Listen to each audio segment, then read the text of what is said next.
Kunembiko engiyitholayo ethi u-former President Thabo Mbeki engathi impela ufuna ukushaya ibuya lapha ku-ANC, abe yi-president ye-ANC ngenjongo yokuthi aphinde abe yi-president ye-country.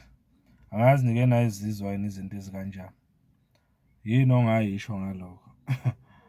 Uma ubaba u-President uMbeki efuna ukubuya, kusitshelani lokho ngaye?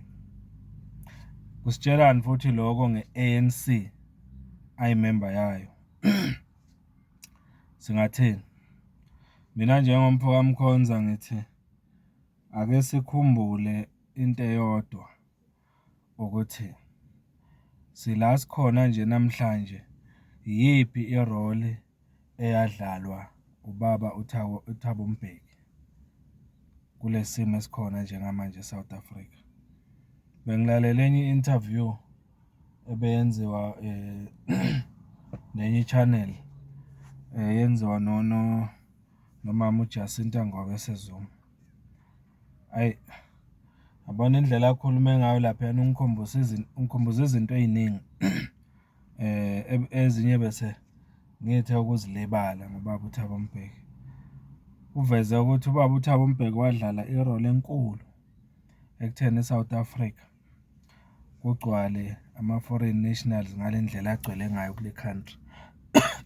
Recently uMbeki uke waba ne-interview lapha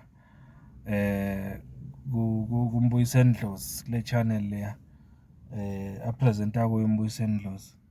La afike wakugcizelela khona usasho namanje uThabo Mbeki ukuthi i-constitution yase South Africa ithi iSouth Africa ingeyabo bonke abahlala khona.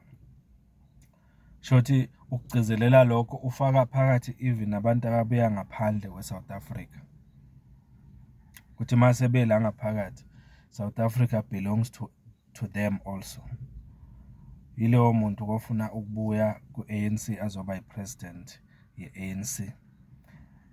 Aphinde abe yi-president ye-country.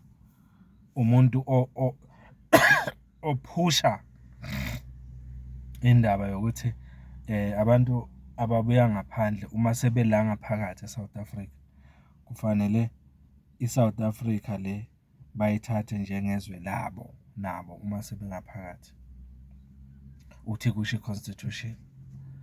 It's just one thing nje engithi ake ngiyiveze ngalo ukuthi uma ethi ufuna ukubuya ubaba uMbeki azoba u-president we-ANC aphinde abe u-president we-country, kusitshelani lokho ngaye as a person? Kusitshelani futhi ne-ANC ayimemba yayo? Ngoba mina njengomfo kaMkhonza lento ngitshela ukuthi sisenkingeni ngempela eSouth Africa. Asinabo ubuholi even kubantu abafana nabo Thabo Mbeki u-president okuwukuthi kufanele ngabe yibona beza nama-solution njengamanje eSouth Africa. Kodwa ubonakala engazuthi ufaka upetrol emlilweni. Leya interview nje ayenze noNdlozi lapha. Uma elokhu egcizelela ukuthi lento yokuthi kuvinjwa bokufika ukuthi babe se-South Africa ayikho right. Ake siphawuleni ngalokho bafethu, angifuni ukuxoxa into eziningi lo mfo kaMkhonza. Niphile. Thank you so much.